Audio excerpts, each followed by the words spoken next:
Amém. Senhor Jesus, obrigado, Senhor, por essa palavra. Que o Senhor possa falar a cada um de nós, de acordo com o que o Senhor quer falar. Senhor, não queremos negligenciar, Senhor, a salvação que o Senhor tem preparado para nós. Ó, Senhor Jesus. Amém, irmãos. Jesus é o Senhor. Louvado seja o Senhor. Mais uma reunião. Louvado seja o Senhor por nós estarmos aqui. E louvado seja o Senhor pela sua palavra. A palavra do Senhor que está nos guardando, está nos imunizando nesse todo esse momento que nós estamos vivendo, irmãos, e durante toda a nossa vida.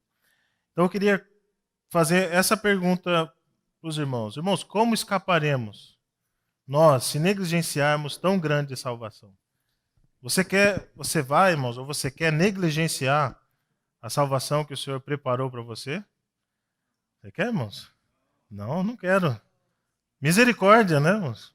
Negligenciar aquilo que o Senhor fez por nós. Negligenciar o plano de Deus na nossa vida.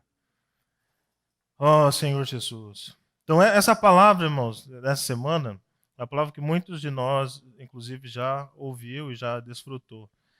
Mas, irmão, sempre que volta ali para Gênesis e fala algumas coisas ali do começo da Bíblia, a gente tem que tomar diante do Senhor, porque se trata de princípios. E princípios, irmãos, princípios bíblicos, princípios da palavra de Deus, são os princípios que regem a nossa vida, que regem o nosso viver. Então, quando nós vamos lá para Gênesis, irmãos, tem tudo a ver com a nossa vida hoje. Essa semana, muito rico. Então, eu queria ler para os irmãos uns versículos que nós conhecemos, que é Gênesis 1, versículo 26. Gênesis 1, 26. Alguns irmãos sabem de cor, né, esse versículo. Também disse Deus, façamos o homem à nossa imagem, conforme a nossa semelhança.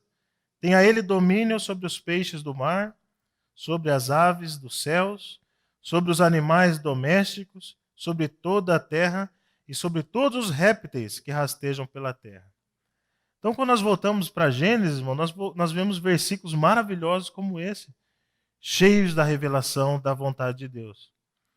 Então, ao criar o homem, irmãos, Deus já mostrou, eu quero que o homem seja a minha expressão. Eu quero que o homem seja a minha expressão nessa terra.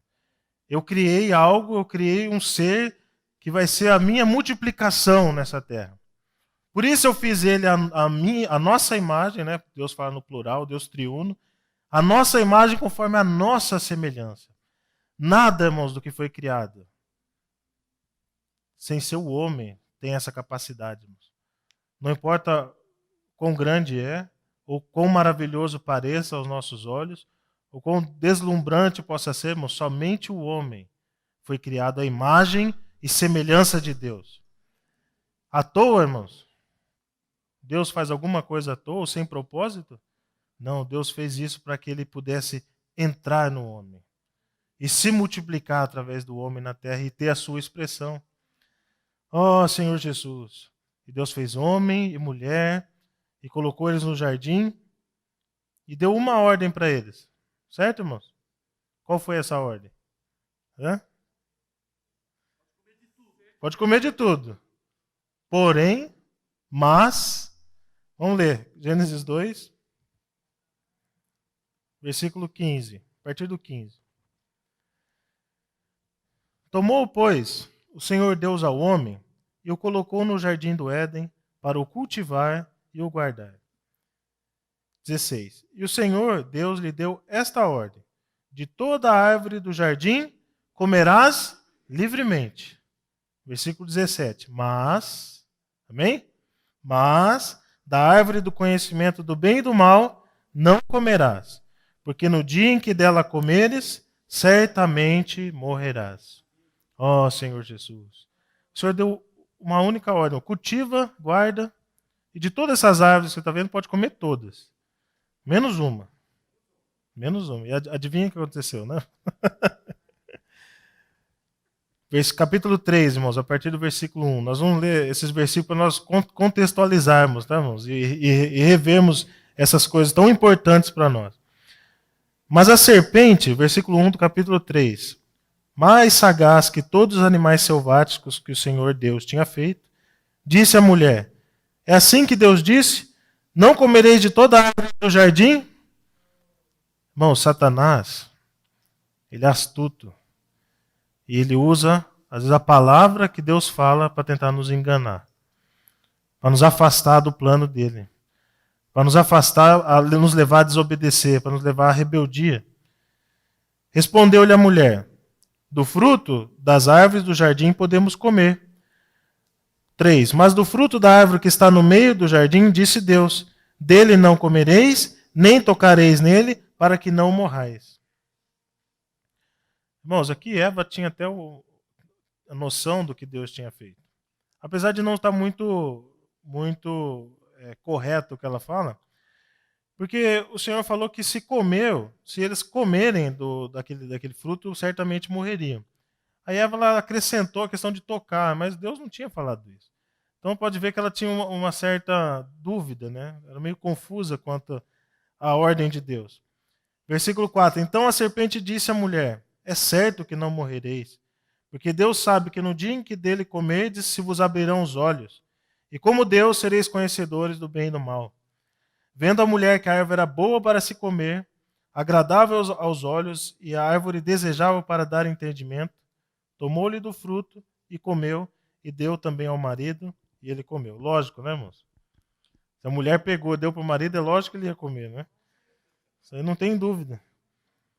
Abriram-se então os olhos de ambos, e percebendo que estavam nus, coseram folhas de figueira e fizeram cintas para si. Irmãos, aqui houve uma desobediência,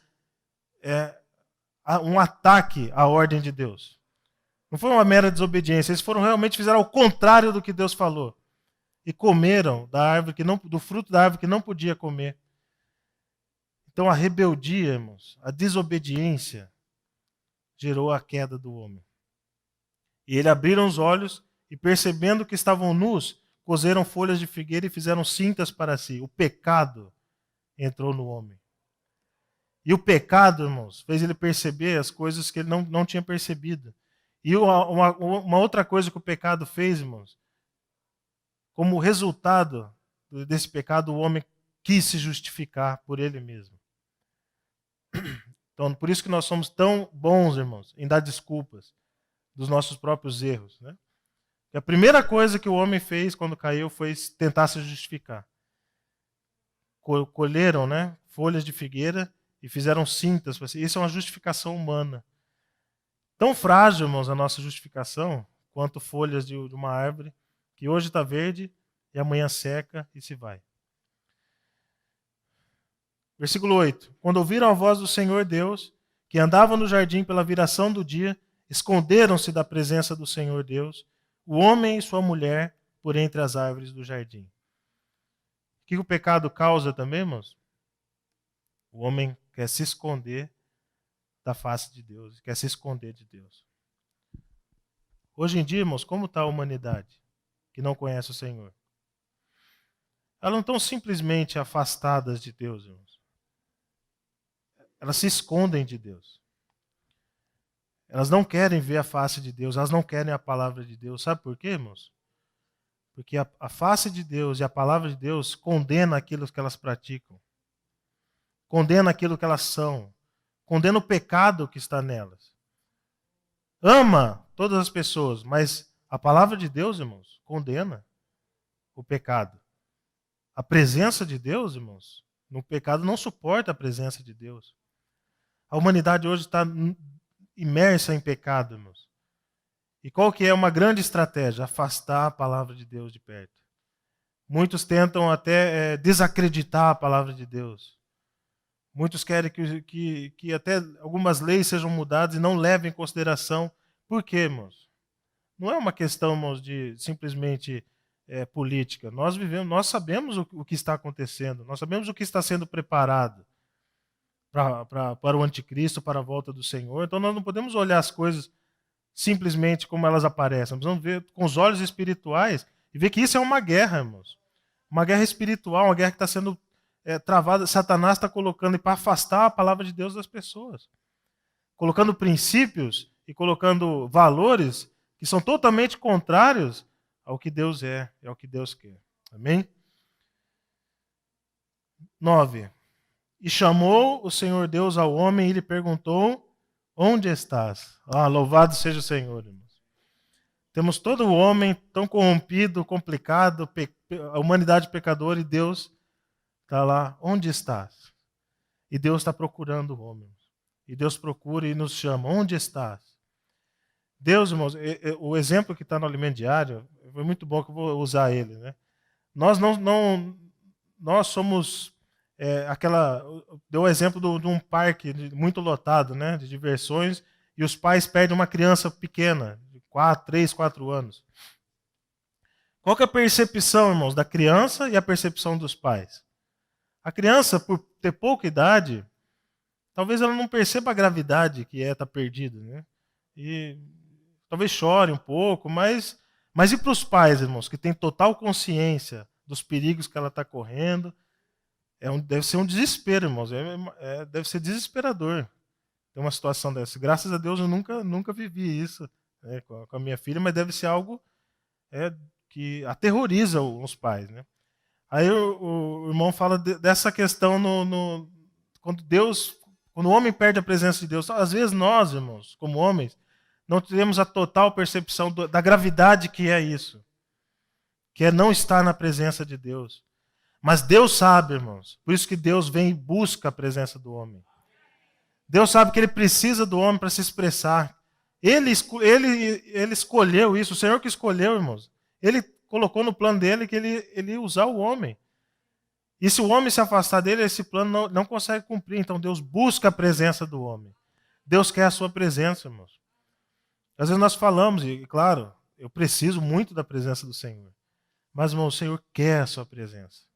Não é uma questão de precisar, porque às vezes a gente tem um conceito de precisar da presença um pouco religioso. Preciso, assim, para pedir alguma coisa, né? Eu estou doente, ali eu vou pedir para o Senhor, eu estou numa situação. Não que a gente não deva pedirmos, né? Sim, devemos orar, interceder, fazer os nossos pedidos ao Senhor, mas esse talvez seja um conceito raso do que é a presença do Senhor. E Deus, ele não precisa da nossa presença, simplesmente, ele quer a nossa presença. Nós precisamos passar um pouco esse nível de precisar para querer a presença do Senhor. Nós vamos anelar a presença do Senhor. Querer a presença do Senhor no meu dia, no meu trabalho, no meu dormir, no meu levantar. Eu quero a presença de Deus comigo. Eu quero desfrutar dessa presença. 10. Ele respondeu: ouvi a tua voz no jardim, e porque estava nu tive medo e me escondi. 11. Perguntou-lhe Deus: quem te fez saber que estavas nu? Comeste da árvore que te ordenei que não comesses? Então disse o homem: a mulher que me deste por esposa, ela me deu da árvore e eu comi. Uma coisa que a gente também gosta bastante é jogar a culpa nos outros, né, irmão? Mas a responsabilidade ali era de Adão, né, irmão? Por isso que a gente fala que Adão pecou. Foi dada a ele a ordem, né?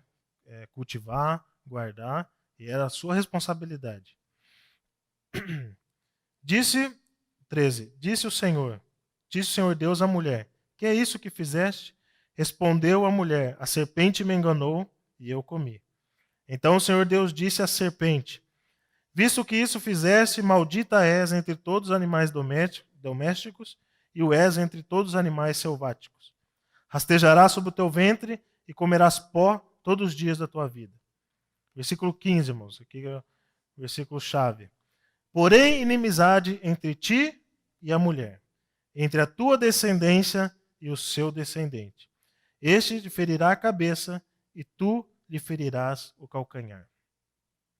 Aqui, irmãos, começa a inimizade, a guerra entre a serpente, Satanás, e a mulher, que representa o povo de Deus, ali no Antigo Testamento. A noiva, Maria ali no Novo Testamento, a igreja, a noiva e a esposa de Cristo. Então, quando a gente fala serpente, é Satanás. Os seus descendentes são os filhos do diabo. E quando fala da mulher, seu descendente é o povo de Deus, Cristo, a igreja. Amém? Existe, irmãos, alguma coisa em comum? Nada, irmãos. Nada. Existe sim uma inimizade. O Senhor colocou entre ti e a mulher, entre Satanás e o povo de Deus, entre a descendência e o descendente. Quem é o descendente da mulher, irmãos? Quem é o descendente da mulher? Cristo. Cristo é o descendente da mulher. Este te ferirá a cabeça. O descendente, irmãos, ferirá a cabeça da serpente. E a serpente lhe ferirá o calcanhar. Isso é a cruz, irmãos. Quando a serpente fere o calcanhar, o Senhor vence a serpente na cruz. Irmãos, aqui, nesse pequeno versículo, irmãos, dava para a gente fazer uma extensão aqui de várias horas falando. Mas algo que eu quero transmitir principalmente para os irmãos é que, irmãos, a gente não tem nada a ver com a serpente. Nós não temos nada a ver com as coisas do inimigo de Deus. Nós não devemos dar ouvidos ao inimigo de Deus.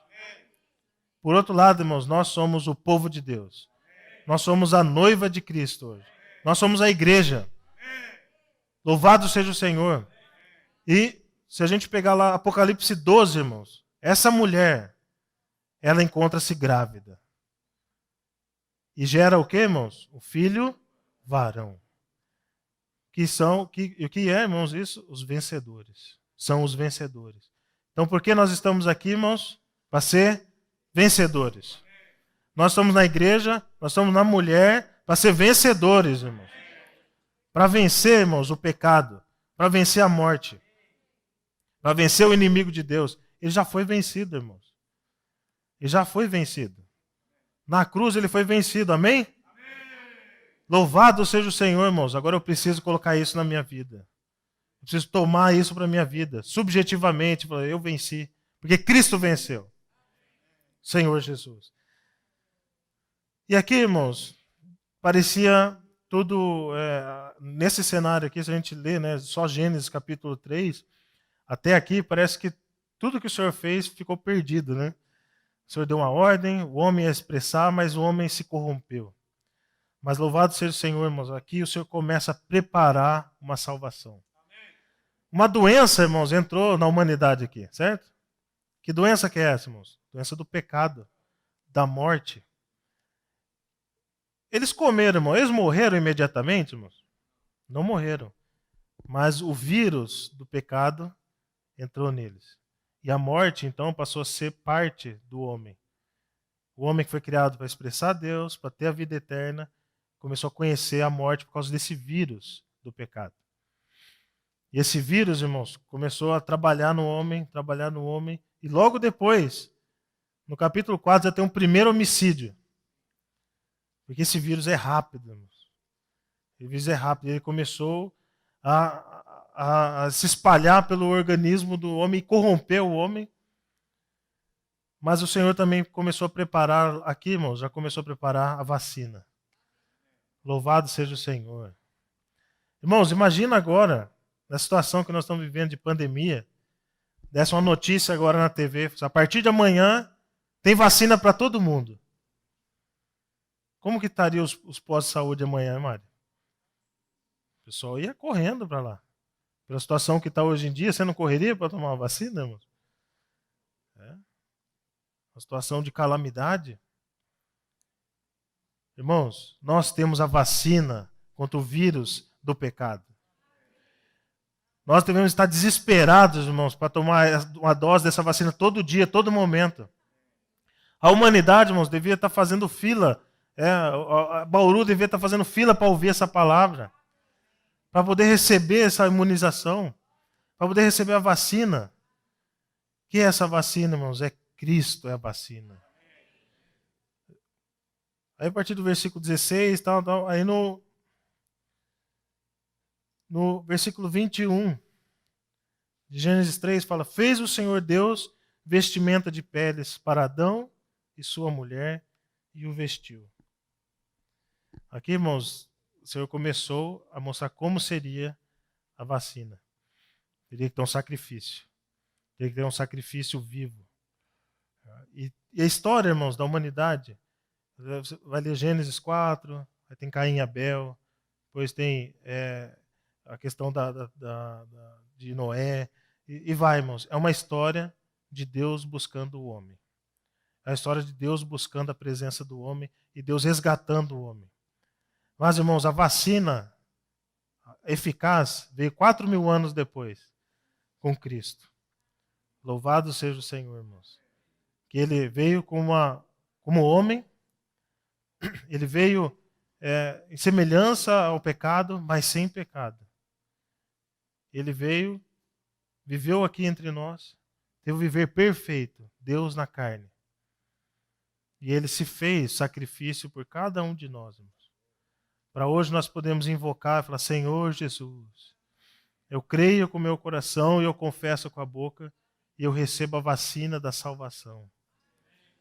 Louvado seja o Senhor, irmãos, por essa obra maravilhosa. Ó, Senhor Jesus. Irmãos, às vezes nós escutamos isso várias vezes e pode ser que, talvez, né, irmãos, isso ainda começa a não nos tocar mais, sabe? A gente escuta várias vezes: o Senhor morreu por mim na cruz. Irmãos, isso é maravilhoso. Isso é grandioso, irmãos. Quando aconteceu isso, irmãos, abalou as estruturas do mundo inteiro. Quando o Senhor morreu, teve terremotos, o véu se rasgou, até mortos ressuscitaram, irmãos. O Senhor entrou por uma porta que só tinha a porta de entrada, mas ele saiu. E a Bíblia fala: ele rompeu os grilhões da morte. Por quem, irmãos? Por quem? Fala, irmãos, por mim. Por mim. Foi isso que o Senhor fez por cada um de nós, irmãos. Para nos vacinar, para nos voltar para Ele, para sermos o seu povo, para fazer vencedores, para derrotar o inimigo de Deus. Derrotar. Ó, Senhor Jesus. Mas esse vírus, irmãos, ele está na humanidade e ele, de certa forma, está em nós. Ele está em nós e age. Se nós permitirmos, ele age em nós. E acho que a passagem, irmãos, que deixa mais claro esse agir desse vírus, está em Romanos, capítulo 7. Que quando Paulo fala a sua experiência.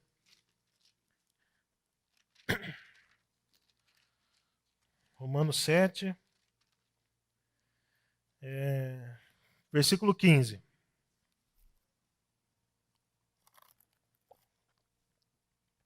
Porque nem mesmo compreendo o meu próprio modo de agir, pois não faço o que prefiro, sim o que detesto. Irmãos, olha o que esse vírus faz do pecado, irmãos. Paulo falou que ele nem ele mesmo compreendia o que ele estava fazendo. Porque ele não fazia o que ele queria, mas ele fazia o que ele detestava. Irmãos, a humanidade acha que é livre. Os homens acham que são livres e fazem as suas escolhas, irmão. Eu me visto assim, eu compro tal coisa, eu como tal coisa. Irmãos, isso é tudo escolhido por nós. O pecado, o sistema mundano, escolhe por nós. E você às vezes faz coisas que você não quer fazer, porque o pecado que está dentro de nós, irmãos, nos faz fazer. Ora, se faço o que não quero, consinto com a lei que é boa. Neste caso, quem faz isso já não sou eu, mas o pecado que habita em mim. Irmãos, olha que situação terrível nós podemos estar. De estar vivendo, irmãos, totalmente alheios a Deus e controlados pelo pecado. Porque eu sei que em mim, isto é, na minha carne, não habita bem nenhum. Pois o querer o bem está em mim, não porém efetuá-lo. Porque não faço o bem que prefiro, mas o mal que não quero, esse faço. Mas se eu faço o que não quero, já não sou eu quem faz, e sim o pecado que habita em mim. Então, ao querer fazer o bem, encontro a lei de que o mal reside em mim. Irmãos, às vezes as pessoas querem até fazer o bem. Nós queremos fazer o bem, mas você vai fazer, você encontra uma lei, uma força que te impede de fazer. Esse é o vírus chamado pecado, que assola a humanidade. Mas nós conhecemos e nós temos o Senhor em nós, irmãos. Nós temos o Senhor no nosso espírito. Porque no tocante ao homem interior tenho prazer na lei de Deus. Mas vejo nos meus membros outra lei que, guerreando contra a lei da minha mente, me faz prisioneiro da lei do pecado que está nos meus membros. Você vê, irmãos? Inimizade, luta, guerra. Desventurado o homem que sou, quem me livrará do corpo dessa morte? Quem nos livrará, irmãos? 25. Graças a Deus. Graças a Deus por Jesus Cristo, nosso Senhor. Vamos falar isso, irmãos? Graças a Deus por Jesus Cristo, nosso Senhor. Aleluia. De maneira que eu de mim mesmo com a mente sou escravo da lei de Deus, mas segundo a carne da lei do pecado. Graças ao Senhor também pelo capítulo 8, versículo 1. Agora, pois, já nenhuma condenação há para os que estão em Cristo Jesus. Quem está em Cristo Jesus, irmãos, é aquele que recebeu a vacina. Aquele que está sendo imunizado. Contra esses, irmãos, nenhuma condenação há. Porque nós temos o Senhor. Versículo 2, porque a lei do Espírito da vida em Cristo Jesus te livrou da lei do pecado e da morte. Ó Senhor Jesus. Irmãos, que vacina maravilhosa que nós tomamos. Que nos livra da lei do pecado e da morte. Irmãos, e a vacina, né? Que a gente está falando tem vários aspectos. Quando nós cremos no Senhor a primeira vez, recebemos a salvação. Somos salvos, irmãos, para sempre. Uma vez salvo, salvo para sempre. Temos a vida eterna. Mas nós precisamos, irmãos, ser vencedores. Eu quero ser um vencedor. Então eu preciso buscar mais doses dessa vacina. Como que eu busco? Essa vacina, irmãos, ela tem vários aspectos de aplicação. Né? A vacina que estão fazendo é injetável, né, Mário? É injetável. Eu não entendo, não sou especialista, mas vou confirmando com o Mário. Mas tem uma também, tem as de gotinha, né, que é oral. Essa, irmãos, vacina, que é o Senhor, nós podemos invocar o nome do Senhor. Então ela vem também por inalação, irmãos. A gente pode respirar. Ó Senhor Jesus. Ó Senhor Jesus. Ó Senhor Jesus. Amém. Ela vem via oral também, irmãos. Pela palavra. Eu leio a palavra. Eu como da palavra de Deus. E a palavra vai me imunizando. A palavra profética vai me salvando. Louvado seja o Senhor. E ela também entra pelo ouvido, irmãos. Essa vacina entra pelo ouvido também. A palavra fala, a fé vem pelo ouvir. Ouvir o quê, irmãos? A palavra de Deus. Irmãos, nós temos tudo aqui para nós. Louvado seja o Senhor. E nós temos aqui o Senhor também para invocar, para exercitar o nosso espírito, para vencer o pecado, irmãos. Vencer a morte. Não negligenciar tudo isso que o Senhor fez por nós. Não negligenciar a salvação. Amém? Louvado seja o Senhor, irmãos. Nós possamos sair daqui imunizados. Ir para casa e tomar mais doses. Todo dia, irmãos. Desfrutar da salvação que o Senhor preparou para nós. Amém? Louvado seja o Senhor.